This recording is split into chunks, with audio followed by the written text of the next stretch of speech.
Hello viewers, welcome back to எம்னா cooking. இன்றைக்கி என்ன லாங் வீடியோவில் பார்க்க போகிறேன்னா, ரொம்ப ஆரோக்கியமான, உடலுக்கும் நல்லது, தலைமுடிக்கும் நல்லது, ஸ்கின்னுக்கும் நல்லது, அது மாதிரியான ஒரு பொடி தான் முருங்கைக்கீரை பொடி. வீட்டில் முருங்கைக்கீரை கிடச்சா விட்டுறாதீங்க, காய வச்சுடுங்க. காய வச்சுட்டு இந்த பொடியை அரைச்சி ரெகுலராக கொடுங்க. குழந்தைங்களுக்கு ரொம்ப நல்லது, நம்மளுக்கும் ரொம்ப நல்லது.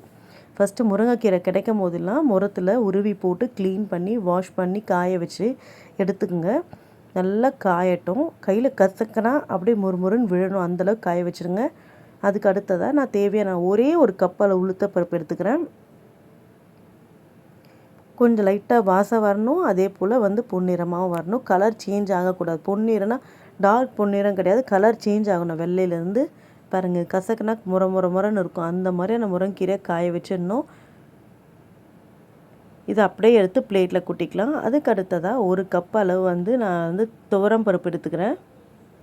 அதுவும் கொஞ்சம் நல்லா வறுக்கும் போதே நல்லா வாசம் வரும். அந்தளவுக்கு நல்லா வறுக்கணும். நம்ம கலர் சேஞ்ச் ஆகக்கூடாது, ஸ்லோ வச்சு வறுக்கணும். அதையும் பிளேட்டில் கொட்டிக்கலாம். அப்புறம் காரம் அவங்கவுங்களுக்கு தேவைக்கு காரம் போட்டுங்க, வேறு எந்த காரமும் கிடையாது.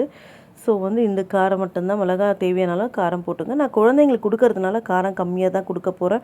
அப்போ தான் சாப்பிடுவாங்க. இல்லைன்னா எடுத்த உடனே காரம்னோன்னா அதை சாப்பிடவே மாட்டாங்க, ட்ரை பண்ண கூட மாட்டாங்க. ஸோ அவங்கவுங்க தேவைக்கு காரம் போட்டுங்க. லாஸ்ட்டாக முருங்கைக்கீரை எடுத்துக்கோங்க. அதை கடாயில் லைட்டாக ஸ்லோ வச்சுட்டு வறுத்து எடுத்துக்கோங்க. உடனே ஆஃப் பண்ணிவிடுங்க. இல்லைன்னா ஆஃப் பண்ணிவிட்டு கூட கடாய் அந்த சூட்டில் கூட வறுத்தா கூட போதும். கிறிஸ்பியாக வரணும். அந்த கடாய் சூட்டுக்கே நல்லா கிறிஸ்பியாகிடும் நம்மளுக்கு. இந்த வறுத்ததையும் அதில் போட்டுடலாம். போட்டுட்டு அந்த சூட்லேயே இருக்கட்டும். நல்லா ஆற வச்சுட்டு உப்பு பெருங்காயம் போட்டு அரைச்சிக்க வேண்டியதுதான். நல்லா தூளாக அரைச்சிட்டு சுட சுட சாதத்தோடு ஒரு ஸ்பூன் போட்டு நெய்யை போட்டு குழந்தைங்களுக்கு ஊட்டுங்க. ரொம்ப டேஸ்ட்டாக இருக்கும். ரொம்ப ஹெல்த்துக்கும் ரொம்ப நல்லது. ஹியூமினிட்டி இன்க்ரீஸ் ஆகும். மறக்காமல் நீங்களும் இதே போல் உங்கள் வீட்டில் இருக்க குழந்தைங்களுக்கும் ட்ரை பண்ணி கொடுங்க. ட்ரை பண்ணி பார்த்துட்டு கமெண்ட்டில் சொல்லுங்கள் எப்படி இருக்குது. வீடியோ பிடிச்சிருந்தால் லைக் பண்ணுங்கள், ஷேர் பண்ணுங்கள், சப்ஸ்கிரைப் பண்ணுங்கள்.